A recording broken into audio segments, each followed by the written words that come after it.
Sabe aquela sensação que às vezes bate assim, no meio da correria ou, sei lá, no silêncio da madrugada, de uma solidão profunda? Sei bem qual é. Mesmo com gente por perto, a gente pode se sentir completamente só.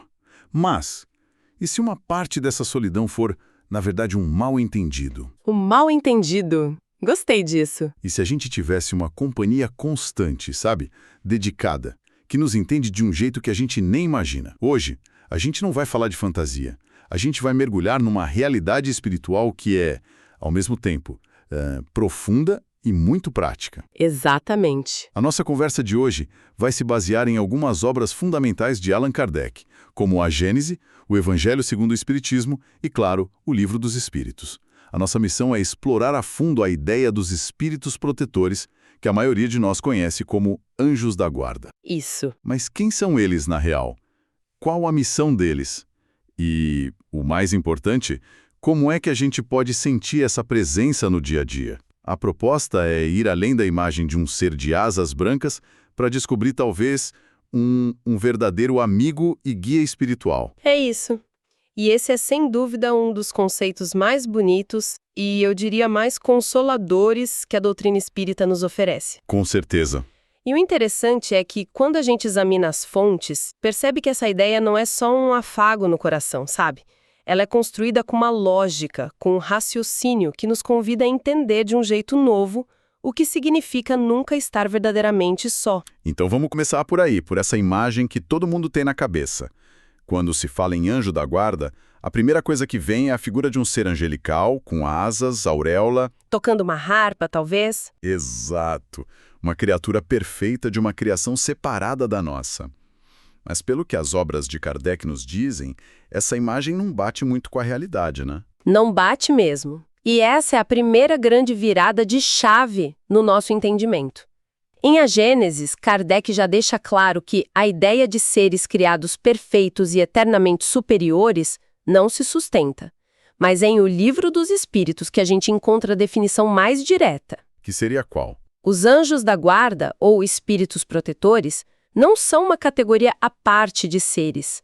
Eles são espíritos que já chegaram à perfeição. Peraí, deixa eu ver se eu entendi a profundidade disso. Chegaram à perfeição. Quer dizer que eles não nasceram perfeitos. Eles trilharam um caminho. Exatamente. Eles percorreram a mesma jornada evolutiva que nós. Eles já foram espíritos ignorantes, já tiveram suas paixões, cometeram seus erros. Nossa. Reencarnaram inúmeras vezes, sofreram, aprenderam e, por mérito e esforço próprios, alcançaram o topo da escada. Então a melhor definição não é a de um ser mítico, De jeito nenhum. mas a de um irmão mais velho. Um irmão que já passou por todas as séries do colégio, enfrentou as provas difíceis e agora, por amor, se senta ao nosso lado para nos ajudar com a lição de casa. É a analogia perfeita. Nossa, isso muda completamente a perspectiva. Porque pensar num ser perfeito, que nunca errou, pode ser um pouco intimidador. Intimidador, exatamente. Ele te olha de cima, de um lugar que você talvez nunca alcance, mas pensar em alguém que já esteve no seu lugar, que já sentiu raiva, medo, dúvida, a conexão se torna outra. A empatia deles não é teórica, é visceral. É visceral. Eles conhecem a força das nossas tentações não por terem lido a respeito, mas por já terem sentido na própria pele espiritual, lá atrás. Faz todo sentido. E compassiva. Não há julgamento, há compreensão.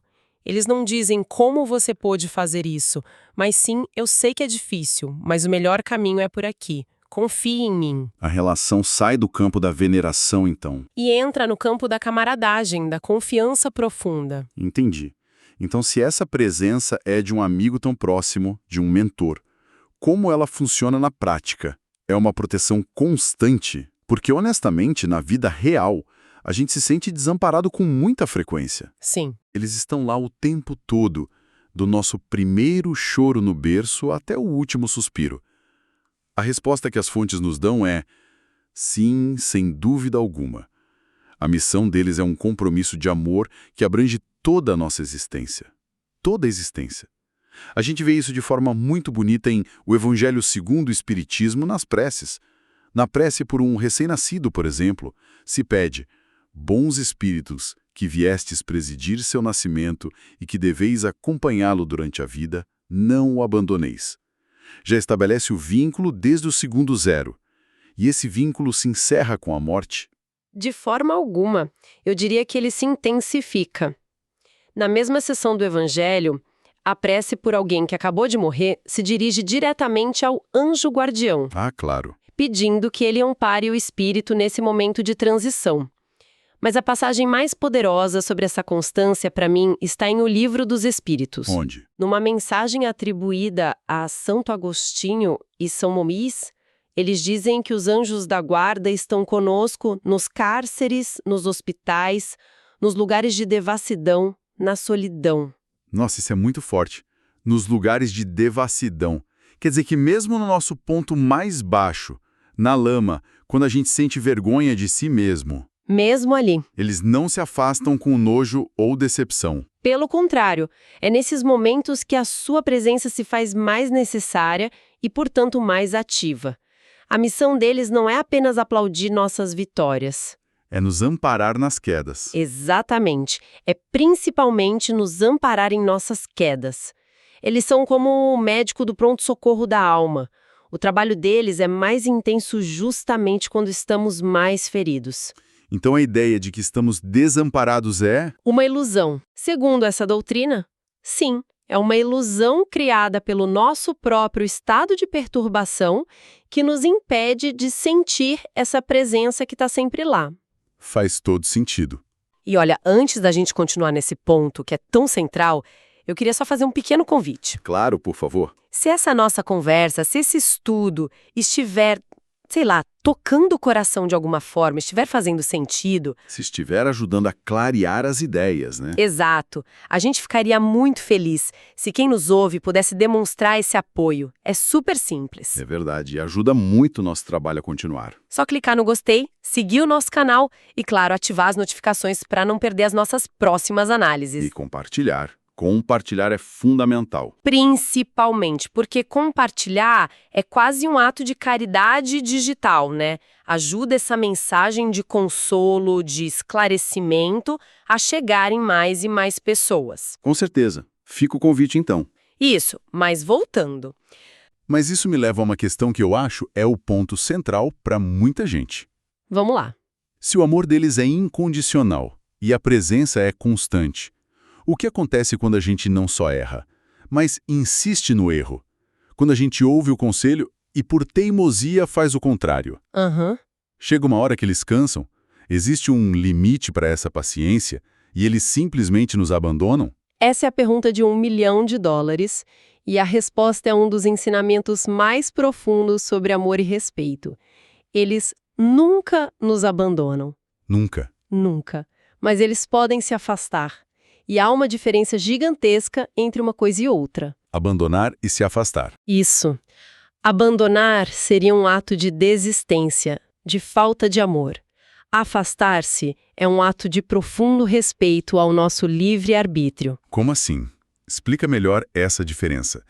Em O Livro dos Médiuns, os espíritos são muito diretos. Eles não se impõem, aconselham e, se não os escutam, retiram-se.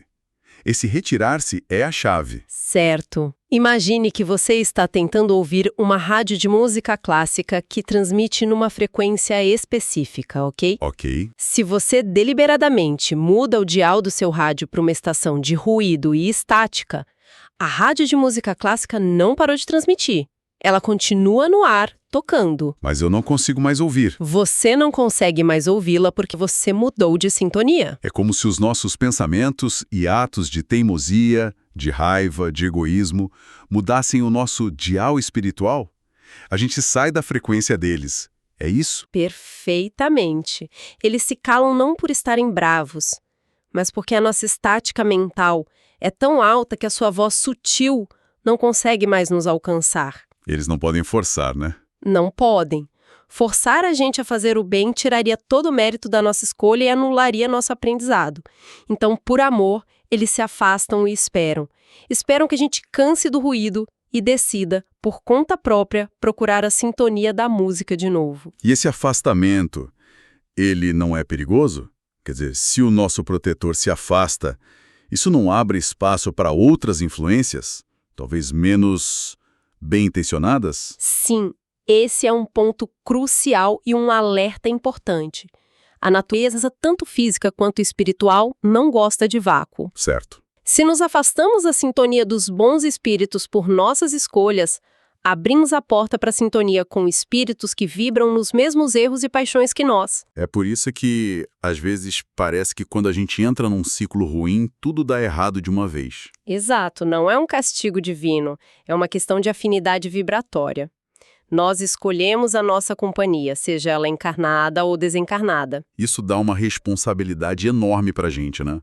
Mas, ao mesmo tempo, dá um poder imenso. Um poder imenso. Por É quê? quê? Porque se somos nós que mudamos o dial, também somos nós que podemos mudá-lo de volta. Exatamente. E essa é a parte mais esperançosa de todas. E em obras póstumas, Kardec nos incentiva a pedir ao nosso anjo guardião e aos bons espíritos que nos assistam na luta. Ou seja, o convite para voltar está sempre aberto. Sempre. O bilhete de volta está sempre no nosso bolso. O afastamento pode durar uma vida inteira se a gente insistir na teimosia, mas ele acaba no exato segundo em que, com um pensamento sincero, com um pingo de vontade de acertar, a gente os chama de volta. Não precisa de ritual, de vela, de nada. É só um chamado mental, um socorro. Eu não aguento mais, me ajuda. Só isso, um chamado do coração. Nesse momento, eles retornam imediatamente com a mesma alegria de um pai que vê um filho voltando para casa. A conexão nunca é cortada por eles. Nunca. Somos nós que às vezes deixamos o telefone fora do gancho, mas a linha está sempre aberta do lado deles. Ok. Então vamos juntar as peças do que a gente conversou até aqui. Primeiro, a imagem do anjo de asas é uma alegoria. Na verdade, nosso anjo da guarda é um espírito como nós, um irmão mais velho. Isso, que já fez a lição de casa. Exato. E hoje nos ajuda com um conhecimento que vem da experiência. Segundo, essa ajuda é constante, uma missão de amor que nos acompanha em todos os momentos. Especialmente nos mais difíceis. Do berço à vida espiritual. E terceiro, que talvez seja o mais libertador. Eles não nos abandonam quando erramos. Eles se afastam por respeito às nossas escolhas, aguardando pacientemente nosso chamado, que é atendido no mesmo instante. Resumo perfeito. Beleza?